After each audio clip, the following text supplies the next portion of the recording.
It's got to a head. We are not the slaves. What I like to know, the way you are elected was the way. We are not the slaves. The way you are elected was the way you are elected. How you can protect it? You are all your worst.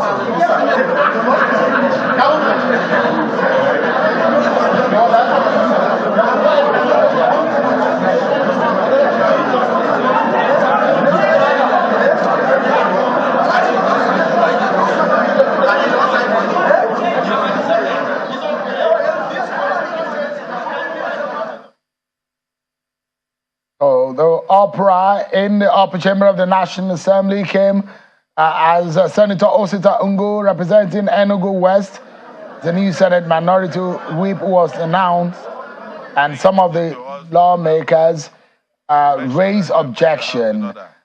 Some personal objection was backed by Senator Tony Nwoye of the LP, who equally rose to challenge the ceding of 3 slots of the minority leadership to the PDP, leaving the Labour Party with no representation in the Senate.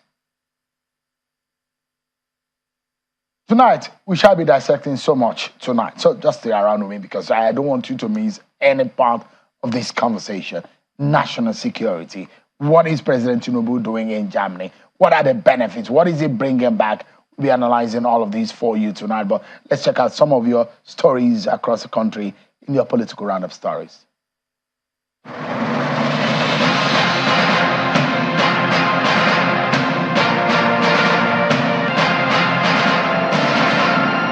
The Court of Appeal in Abuja has dismissed the application filed by the Ondo State House of Assembly and its Speaker for an order hastening the hearing of its appeal, seeking to overturn the order by Federal High Court in Abuja, halting the planned impeachment of the Deputy Governor, Mr. Lucky Ayedatiwa.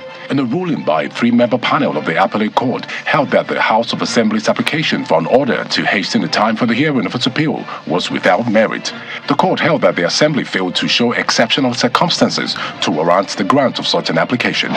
Vice President Kashim Shettima assured that the administration of President Bola Tinubu will support the growth of the creative industry through increased funding and collaboration. He made this known at a one-day roundtable event on art, culture, and creative economy held in Abuja, where he apologized on behalf of the federal government for not paying much attention to the industry. The 2023 presidential candidate of the Labour Party, Mr. Peter Obi, is advocating the need for all opposition parties and members of the civil society organizations to come together to push for a government that will serve the interests of the Nigerian people.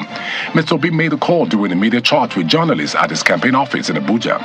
When asked if he buys into the suggestions by some politicians for the Labour Party to form a major party with other opposition parties ahead of 2027, Mr. Obi maintains that the opposition parties and the Inter-Party Advisory Council, IPAC, should be more concerned about how to compel the government of the day to serve the Nigerian people. Mr. Obi made it clear that he's not desperate to become the president of Nigeria. Meanwhile, supporters of the Labour Party in their numbers have staged a protest to the INEC office in Owerri, the Imo State capital, accusing the Commission of intentionally delaying the release of certified true copies, CTC, of all documents used in the November 11 off-cycle governorship election. During the protest led by the state chairman, Callistus Ihejiagwa, they explained that the CTC documents are important to enable the party approach the court with its petition. Anambra State Governor Professor Chukwuma Soludo has presented an appropriation bill of 410,231,225,272 naira for the 2024 fiscal year. Presenting the budget estimate to the State House of Assembly in Awka, the Anambra State capital, the governor discloses that there is only about 57.8% increase in the present budget compared to the 2023 budget of over 280 billion naira. Dauda Lawal of Zamfara State is confident that the opposition party would not deter him from bringing more developments to the state, saying God has chosen him as governor and he will remain a governor no matter the level of hypocrisy by the opposition. Governor Lawal made the statement while addressing supporters at the party secretariat in Gusau, the state capital, shortly after returning from a foreign trip. Governor Lawal adds that he is ready for the rerun election as pronounced by the appeal court. Ahead of the 2024 off-cycle governorship election in Edo State, leaders of the All Progressive Congress are advocating the need for the governorship position to be zoned to Edo Central. Addressing a news conference in Abuja, the leader of the APC in Edo Central, General Cecil Esekaigbe, explains that people of Edo Central are not making the demand as a matter of entitlement, but as an appeal for the sake of equity.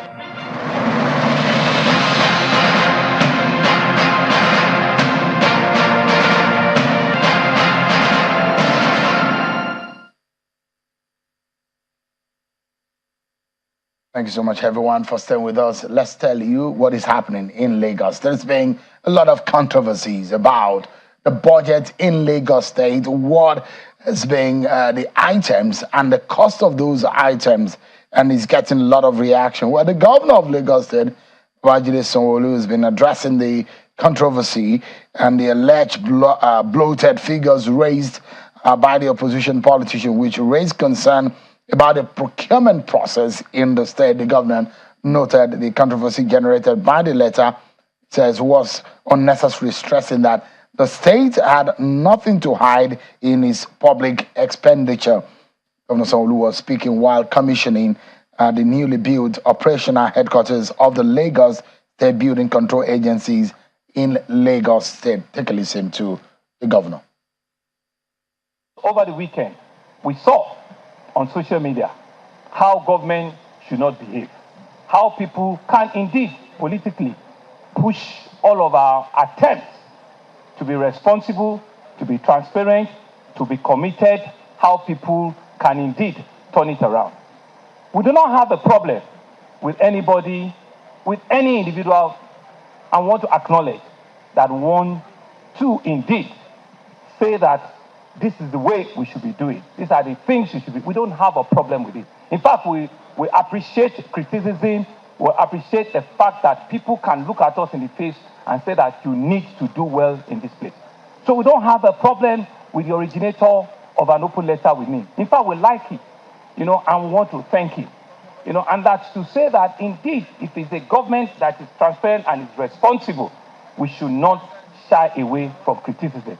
But it's only when criticism is malicious, is unintended, and begins to misrepresent the truth, that's when there's a problem. And I'm sure that the officers in Lagos State, they've all come out to show that indeed you can make mistakes on some lines of items. I hear that there was a particular one in which an item was meant to be 2 million, it was written as 2 billion. Let me say that the website that we created is an Excel sheet website. And so if you know how Excel sheet works sometimes, indeed, if they are not monitoring very well, your numbers can indeed be extrapolated and they can be turned around. So, well, Excel sheet, I guess there should be some more explanation and breaking down of these figures because when it comes to the amount a Lexus Jeep was being bought, an amount being spent in the government house, and a lot of items that have raised their eyebrow. Yes, there might be some explanation, but it goes beyond saying it's an Excel sheet, isn't it? Perhaps there must be some explanation to the people of Lagos State and to Nigerians what exactly went wrong, line by line, item by item. Those items that raised the flag, yes, good.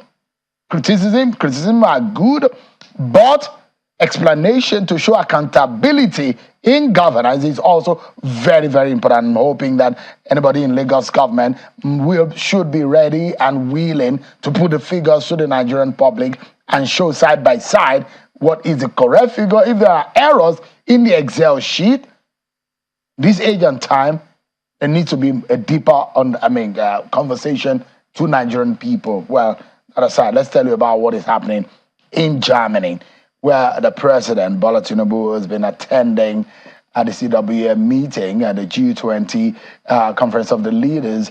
And in that meeting, the president has been addressing and talking to foreign partners and investors, asking them to look the way of Nigeria. Yesterday, the president told the world that the Nigerian people are the primary asset of the country and what the investors need to look into.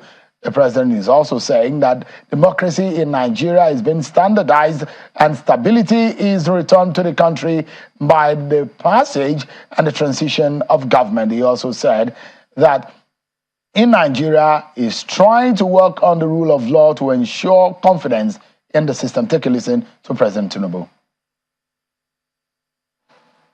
We've had a journey of several years.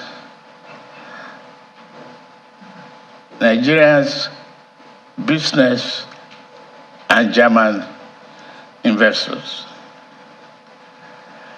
But we are taking a new bend. That is why I am here personally. To tell you and assure you that democracy has a place and resiliency is the answer in Nigeria today. That's President Bola Tinubu. We will be speaking with the Minister of Foreign Affairs, Ambassador Yusuf Tuga, to give us an understanding of some of the benefits and some of the gains from that conference. Ambassador Tuga joins us live from Berlin. It's good to see you, Honorable Minister. Thank you so much for joining us on the program tonight. Happy to be here. Thank you so much. If there are low-hanging fruits from that trip by the president, it does look like the president would have sent representative to that meeting, but saying that he went there personally, it meant that there was something that he wanted to take seriously out of that meeting. What would you say is the biggest deal that Nigeria was able to strike in Germany? There are so many biggest deals, not just one, because they're all big. Some are continuation of what has been going on. For instance, the Siemens electrification project, which was slowed down considerably. President Bola Tinubu has made it possible for that project to take off again with speed. So that is ongoing, and we're going to see the effects of that in the very near future. He has reinstilled confidence on the German side as well as on the Nigerian side. So that is one. Today, for instance, earlier on, there was the signing of a $500 million agreement between Union Bank and a German group, CWS, for financing of green energy projects. There was the signing of a mini LNG project also between a Nigerian group and a German group. So, and of course, Germany is in need of energy. There is a shortage of energy supplies since the advent of the Russian-Ukrainian conflict in Europe. So these are very few of the things that have been happening. And you have to look at these things within the context of what is even happening.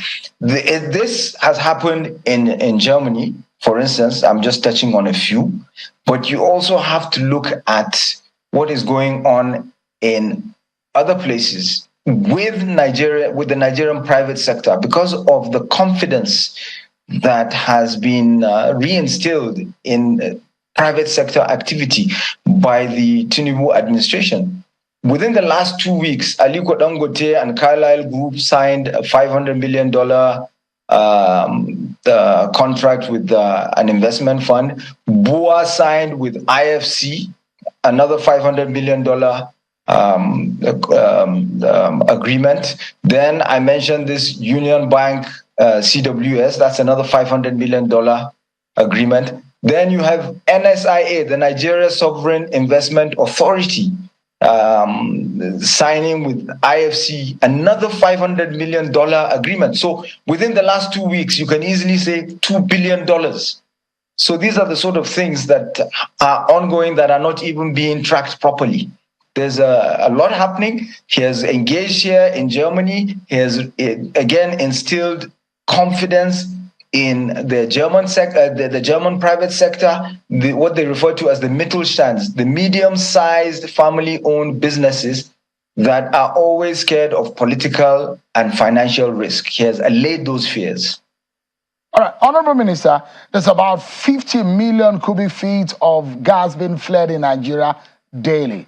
And part of the conversation that we understand has been struck in Germany is that nothing less than 850,000 tons per annum or 1.2 million tons per annum will be exchanged between Nigeria and Germany. Germany will gain in terms of getting gas to propel its energy needs based on the shortage that we're seeing within Europe due to the conflict in Russia and Ukraine. But Nigeria is losing badly in the economy because of shortage of electricity. So what is the gain for Nigeria? We understand that by 2026, there will be the first delivery of this deal of gas to Germany. But within this short time or within this period, what is the gain of Nigeria, especially in electricity supply? Well, electricity supply will improve with the completion of the AKK project, the Ajakuta, Abuja, Kaduna, Kano project, which is ongoing, and the Oben gas pipeline project, which will be transporting gas from the southeastern or south-south part of Nigeria, the oil fields, the gas fields there, to the rest of the country. So you see, these things don't happen in isolation of each other. There's so many things that are going on. There's so many moving parts. So the fact that we're exporting gas to Germany, or we intend to do so, does not mean that we are depriving Nigeria's domestic gas needs. That will be fulfilled as well. But you also need the revenue that will accrue from such exports to invest further in taking electricity and gas to other parts of Nigeria. So it's all interconnected, but one doesn't stop the other from happening. So what I would just want Nigerians to know tonight, and perhaps my viewership tonight, to understand whether or not there are real gains in tangible format that Nigerians need to have from President Tinubu's trip to Germany, is whether or not electricity will be guaranteed. And how soon? Is it next month? Is it in January? Since you mentioned the Siemens deal, I don't want us to perhaps go back to what the problem were, because I mean, Nigerians are tired of hearing what the problem is. The good news is that that deal is back on stream. Now, what about that deal? How soon can Nigerians begin to see a drastic change in electricity supply? In the coming year, we're almost at the end of this year. So in the coming year, by the first half of next year, God willing, there will be a remarkable improvement in electricity supply in Nigeria. The setbacks that happened in the past, some were man-made, some weren't. You know, for instance, there was COVID, the COVID pandemic. We had no control over that, and that was part of the problem. But like I said, there's a reinvigoration of will, of the commitment to deliver under the Tinubu administration. And you know, the German side has the same feeling. The two sides are working closely together. You have to bear in mind that Chancellor Schultz visited Nigeria about 3 weeks ago or thereabouts, before President Tinubu was invited to attend this summit and engage with not only Germany, but also other countries, as well as African countries and international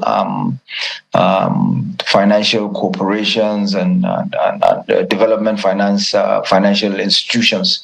So it's something that is going to be felt within a very short period of time.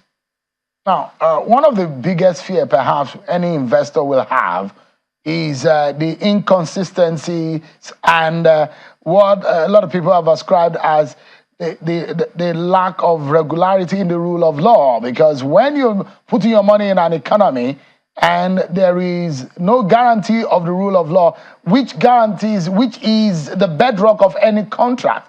Because any deal being struck either by private to private organization or private to government or government to government is backed by a contract are enshrined in the law. Now, there have been series of deals in Nigeria where the inconsistencies in the rule of law and administration of law in Nigeria are frustrated. The president was talking about that. how is he able to guarantee or convince the rest of the world that Nigeria is a good place to invest? Yes, we have the people. Yes, we have the resources. Yes, we have the land. Yes, we have the climate. But what about governance and reasonable? How reasonable is government in allowing foreign investment to thrive? The president talked about the two risks that business is concerned with: political risk and financial risk. Political risk is mostly to do with instability. He explained to them how Nigeria from 1999 to the present day has been able to go through transitions. In the past, we never could get past 4 years without a military intervention under a civilian administration. 1960 to 66, when there was a military coup, it was just one term. By the second term, the civilians were thrown out by the military. 1979 to 1983, same thing happened. There was a hybrid system that happened in 1993. There was a legislature, governors without the president. That was defenestrated as well. But from 1999, we had a transition for the first time from one term to another under President Obasanjo. Then there was a change from one individual to another under the same party. The system was further tested when a sitting president passed away. His vice president took over. That was a testing of the resilience of our system. And then eventually that sitting president lost an election for the first time ever in Nigeria to an opposition party. And so democracy is well entrenched in Nigeria. This provides for comfort, and democracy goes hand in hand with the rule of law, with good governance. And these are things that are really, taking shape in Nigeria. So that's political risk on one hand. Financial risk, we are designing structured solutions to address the risk of putting money in our economy and losing your money, along with policy predictability, secure property rights, and effectiveness of contracts. And Nigeria also has the advantage of having sectoral funds, such as the Nigeria Incentive-Based Risk-Sharing System for Agricultural Lending, which is a $500 million credit risk guarantee, which is in place. You have the Nigerian Content Development Fund. You have the Solid Minerals Development Fund, which during the Olaf Scholz visit, signed an agreement with a German solid minerals explorer for lithium. You have tertiary education trust fund, for instance. So all of these funds can be used to de-risk investment. So we are looking for partners out there that will cover the other half of the risk. We can cover some of the risk on our side. Then it is up to other countries to cover the risk on their side. And that way, medium-sized businesses, because you see what has happened in Europe is that their economies rely heavily on these medium-sized, world-class businesses, and they are averse to risk. And this is how you can design these sort of structured solutions that would encourage the private sector to invest in countries like Nigeria and Africa as a whole. It's heartwarming, though, as the president said, the Nigerian people are the primary asset, and he's boasted to the rest of the world that he has a very good team to make his work happen. On the final note, Honorable Minister, just as the president will be coming back home, what are the certain words for Nigerians apart from the energy sector, the gains and the benefits that they need to know tonight? There's so many other sectors where there were engagements, agriculture. There are companies like Bayer that are interested, so long as they will come with products that are, compatible with our soil, with our environment, with our health policies. The likes of Bayer are very welcome, and they're already in Nigeria anyway. There was a meeting with the BVMW, which is a group, an association of 270,000 German companies. That most of them are hidden champions that are looking to come into Nigeria. So apart from those that are already in Nigeria, we're talking about new ones that are interested in coming. The likes of Deutsche Bank that were there present in the meeting. They're willing to support and fund projects even further in Nigeria. They're already in Nigeria. Then you're talking about also addressing the issue of irregular migration. So job for the youths using what is referred to as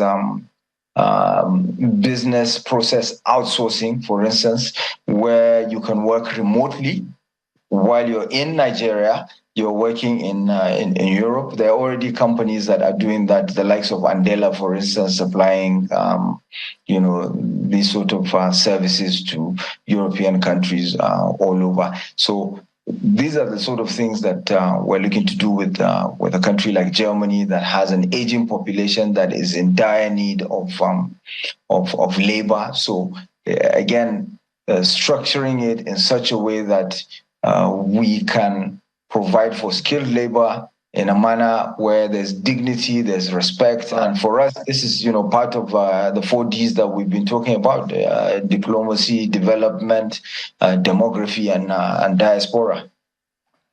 Honorable Minister for Foreign Affairs, Ambassador Yusuf Tuga, thank you so much indeed for your time and explaining some of these, the benefits and the agenda of President Bola Tinubu's trip to Germany. Thank you so much indeed for your time today. I appreciate it. Thank you. Thank you for having me. Let's tell you what happened today in the House of Representatives, where after the lawmakers, the federal lawmakers, frowned at the non-appearance of members of the service chiefs to explain the state of affairs in Nigeria's security. Eventually, service chiefs did appear. And they were defending and explaining what is going on in their different agencies, from Chief of Defense Staff to the Chief of Army Staff, the Chief of Naval Staff, and Chief of Air Staff, and the Inspector General of Police all appeared before the federal lawmakers today. They were making demands and also asking for support in ensuring that Nigeria is safe. Allow you to listen to some of them. Explosive devices confer advantage on an inferior force. And the classical example I used to use is when you have a force that use crude incendiary made with about 20,000 naira, destroying a tank purchased for about 1 million naira. Some of these encounters come at great cost, not only in equipment, but also in terms of personnel loss. There are a lot of Boko Haram elements that have been captured and have been kept. We have kept them for over 5-6 years. We, the armed forces, cannot prosecute. We can only provide protection for them. Some of them have been found to be wanting, but no prosecution. So we're keeping them for this lengthy period. Everybody accusing the armed forces of keeping them against their human rights, but we cannot prosecute. You do all your efforts. You make an arrest. You hand over. Before you enter your vehicle, the man is released on bail. What the citizens want is performance. They want us to serve them. We are willing to serve them, but we need your cooperation. We need funding. We need more manpower. We need logistics. We need to train our men adequately. We need to improve the welfare of our officers. We want a well-motivated workforce in the police. Well, these are some of the sound bites from members of the service chiefs and the Inspector General of the Police today at the House of Representatives. Tonight, I'm being joined by the chairman of the House Committee on Defense, Honorable Babajimi Benson. Thank you so much, Honorable, for joining us tonight. Thank you very much, Cheryl. Would you say you were impressed by the appearance and the presentation of the service chiefs and the IG? Absolutely. So it takes me back to the judgment in appointing them. First of all, they all cost 39, the three of them, the Chief of Army Staff, Chief of Naval Staff, Chief of Air Staff. They all got into NDA together. They all shared the same room. Yeah, the Chief of Defense Staff is cost 39. So there's camaraderie, there's synergy, and they all gave an excellent account of themselves, despite the initial issues we had with them because they didn't turn up due to unforeseen reasons at the last scheduled dates. They came today, and we were thoroughly impressed with their presentations. We could only see and hear what happened in the full glare of cameras, but there was an executive session behind the door, conversation that you had with them.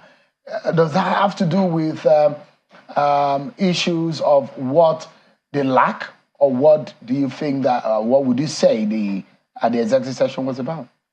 Number one, we had to go into closed door because they are security chiefs. Even having the four of them or the five of them in a location alone, there's a bit of risk in that. And also the information they're going to provide, right? Our enemies are watching, both internally and externally. Whatever they say may be used against the nation. On some occasions, they've explained to me that they've been to some forests where they see kidnappers or Boko Haram people or insurgents watching TVC or watching channels.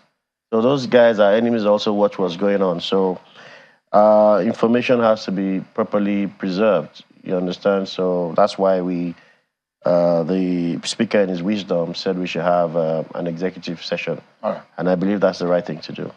I'd like to engage you on when Speaker Gbajabiamila leadership organized a security summit. The National Assembly, before him, also did something similar. Now, one will wonder, what exactly is the need in all of this? What lessons? What has changed? I'd like to engage you, but let's go on a break now. And when we come back, Honorable Babajimi Benson will be giving us an understanding of the demands. The service chiefs, they made demands. They're asking for things. 190,000 more police officers are needed.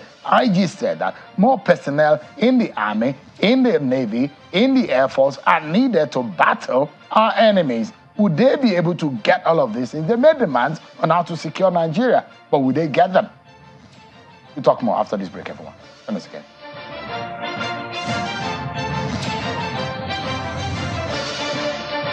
For many years, we have secured and beautified your buildings with all security doors. And now, introducing Watson Time German, Israeli, and Turkish doors. Visit any of our factories, reach our distributors nationwide. Think doors. Think Watson Time doors. You're heading home from work. In the busy traffic, your car breaks down. Car horns blast. Your car is pushed aside. You call for help. Phone battery blinks and dies. You take a cab. Few miles, tire bursts. What a day. Frustrated, sweating, and tired. Nearing home, darkness envelops the street. Wow! Just one house is bubbling with life. Brilliant lights, loud music, smiling wife, all welcome you. We alone have light. Yes, it's JRB Solar Energy Systems, my anniversary present to us. No matter how dark life is, the sun is gonna shine on everything you do. JRB solar inverters, batteries, solar panels, solar streetlights, and more. Telephone 0906 752 1111. Email sales@jrbsolar.com. JRB, the sun is gonna shine on everything you do.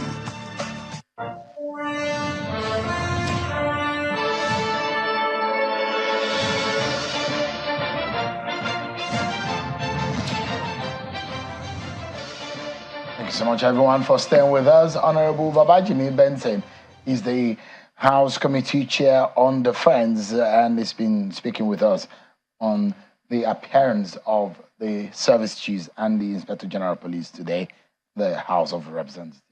Thank you so much indeed for your time. Thank you very much.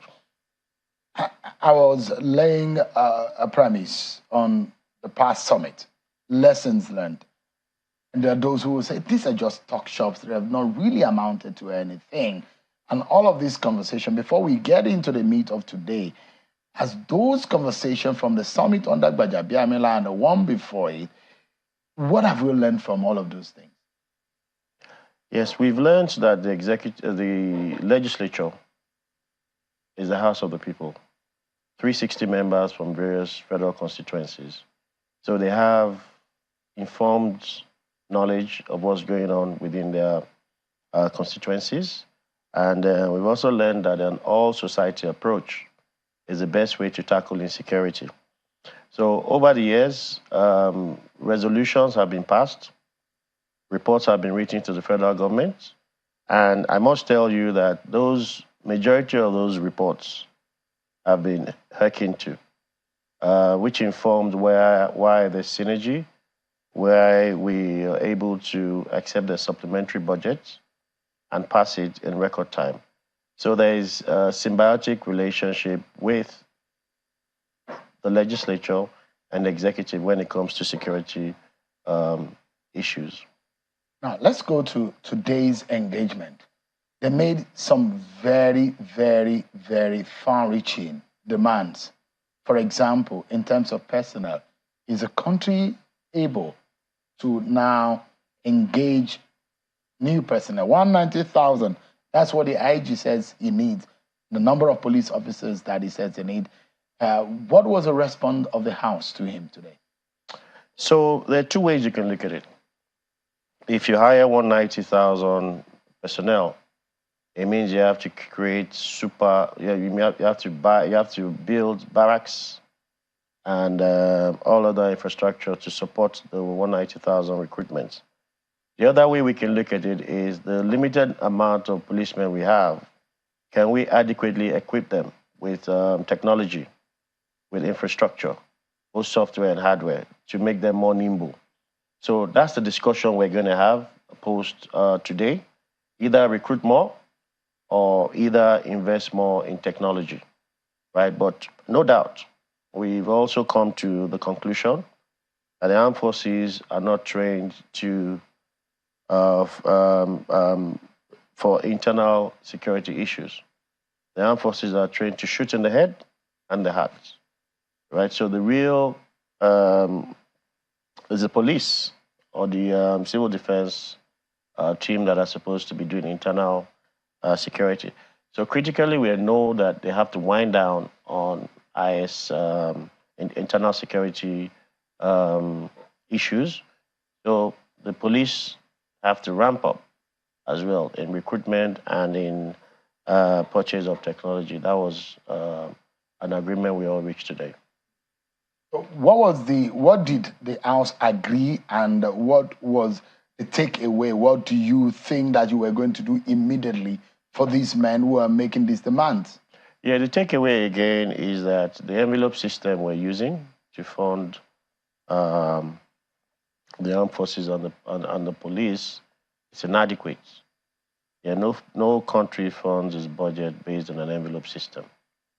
So we've also agreed to initiate bills that will set up an armed forces trust fund. Yes, whereby we'll find an alternative way of funding. We have issues. So anytime there are issues, you find out that insecurity goes up. We have issues from good governance is coming to be. Unemployment issues are there, and all that exacerbates insecurity. So we're trying as much as possible to find ways of mitigating what's going on. So non-kinetic means have been proposed. That is, we thought of ramping up urging the National Orientation Agency to be more proactive in reaching out to Nigerians and selling hope to them. We also talked about power. Thank God our president is in Germany now. We heard the ambassador speak about the Siemens deal. You know, our country is hovering on about 7,000 megawatts. If the power deals can come through, right, we ramp up to about 20,000 megawatts, it will throw up the economy to more jobs, more opportunities, and more hope, more employment. GDP is currently about $500 billion with enough energy, he said, by first quarter. The non-kinetic solutions will come to bear, and that insecurity will be less. So, yes, there's a need to pump more money into security, and the biggest military funders in the world are the big boys. Mm-hmm. Your United States, Mm-hmm. your China, Mm-hmm. your Russia. Mm-hmm. They're the ones saying as a world powers. Mm-hmm. But again, the question is, all in this country, and just recently, one of the military chiefs in China is being prosecuted for corruption on procurement on military gears. But in Nigeria, there are those who have raised eyebrows about procurement and the manner in which monies are being spent for defense and procurement. But is there some kind of audit going on in the manner in which this money is spent? There are those who have come up with research to say this money that are being taken and by corruption out of the military is being used to fund Boko Haram. I don't believe that's true. I'll give you an example. We just passed a supplementary budget of about 600 billion naira. If you convert that to dollars, that'll be about $600 million, right? That can buy, that would only buy a few gadgets in the present state of the world. And in buying those few gadgets, you're competing against other countries who want to acquire same equipment. There's a war going on in Russia, Ukraine, Israel-Palestine war. So everybody is chasing hardware equipment that are not existent. So I don't believe that monies are evaporate, like you said, because military procurements are also done by LCs. LCs are open. The government has encouraged government-to-government transactions. So I believe those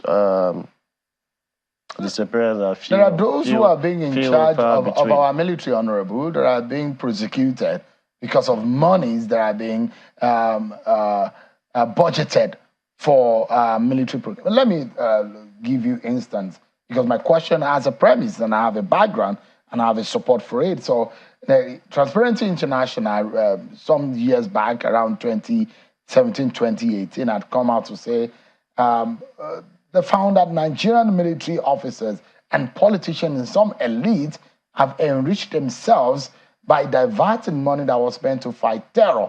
In fact, at that time, the vice president had come out to say that about $15 billion was lost on fraudulent arms procurement deals alone. This is in Nigeria. What year was this? This was in 2017. 2017. Oh. That's news to me. I oversight the committee. I haven't seen any of such money disappear. The last audit we had this last supplementary we did was for the $1 billion arms purchase, which we used to buy the Tucano. And most of those transactions were LC based.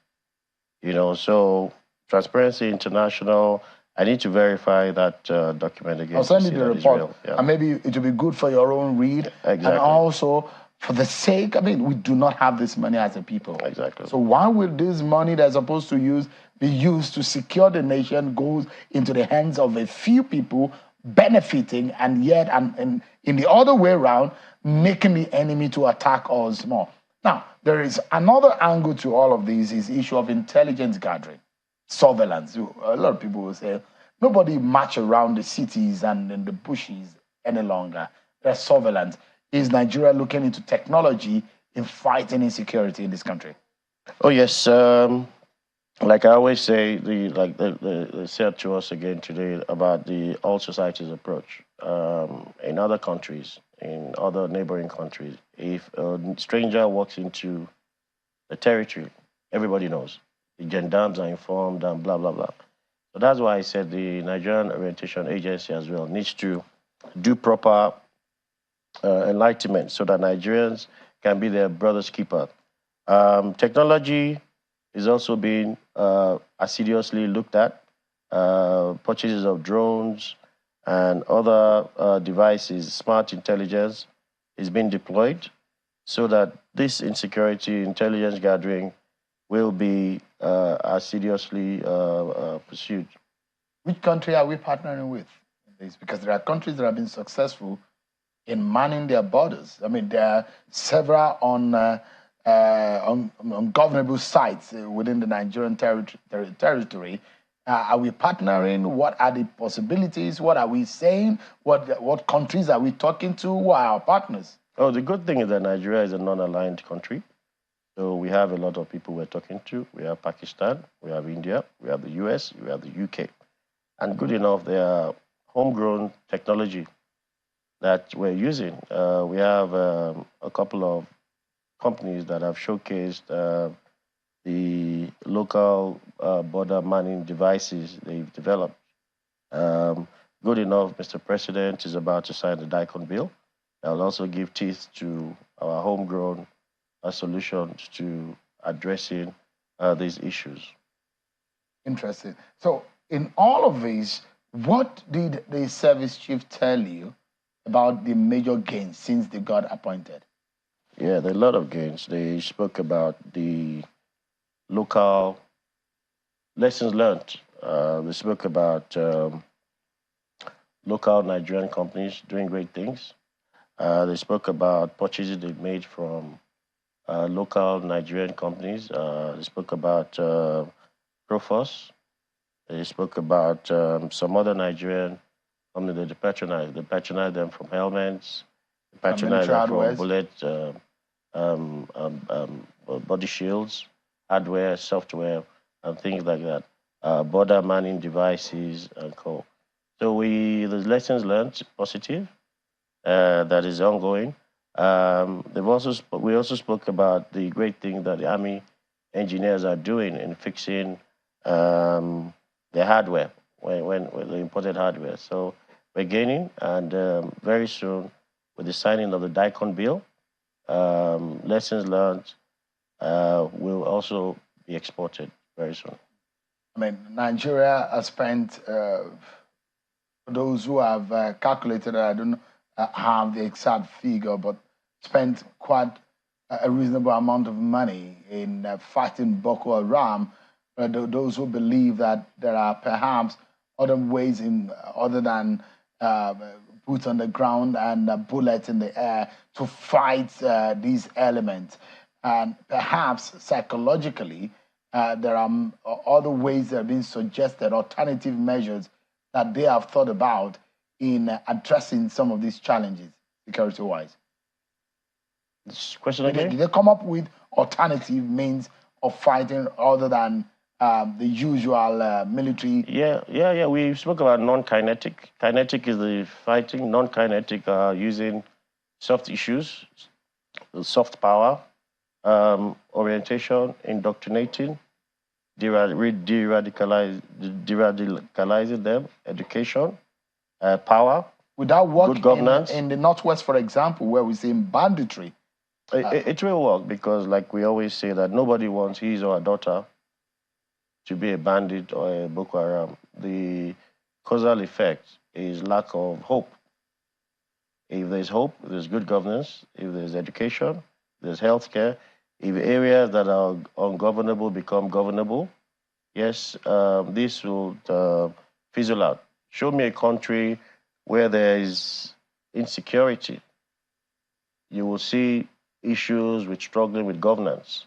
Show me a country with lower insecurity. You will see countries with good governance.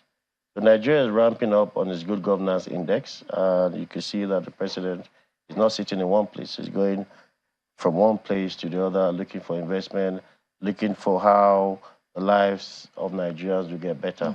Yeah. But in terms of figures, I mean, and the graph of crime and violence in Nigeria, were they able to convince you that they've been working? Yes, absolutely. Is there a drop? There's a leap into progress. We've seen assiduous progress in what they've done till date. They've only been on the saddle for 6 months, and they gave us assurances, and we have a bit of hope, or we're still watching them. But we feel that the team, the synergy they exuded, the confidence they exuded, we feel that they have something good to offer. Thank you so much. Honorable Babajimi Benson, the chair of the Committee on Defense in the House of Representatives. Thanks so much indeed for your time. Thank you very much. I appreciate it. Yeah. But that's our show for tonight, everyone. Many thanks for watching. I'm sure Kimale, I'll see you tomorrow. God bless Nigeria.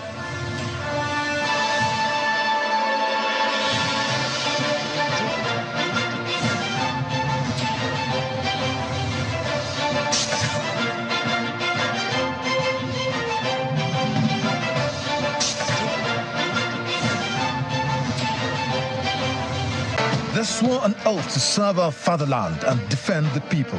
They traded their freedom, comfortable homes, and mortgaged their lives on the battleground for our unity and peaceful living. These are the great, loyal, and committed Nigerian armed forces who risked their lives courageously to safeguard our borders. But in the line of duty, many never returned. Nigerians, arise, let's celebrate our fallen heroes. Put on the remembrance emblem to support the incapacitated and families of our fallen heroes. We owe a debt of gratitude to our gallant troops who have risen to the challenge of securing this great nation. All ministries, parastatals, religious and corporate bodies to donate generously to the Emblem Appeal Launch. Send your donations to these accounts. Account name, Emblem Appeal Launch. Account number 393-200-7526. EcoBank Nigeria PLC.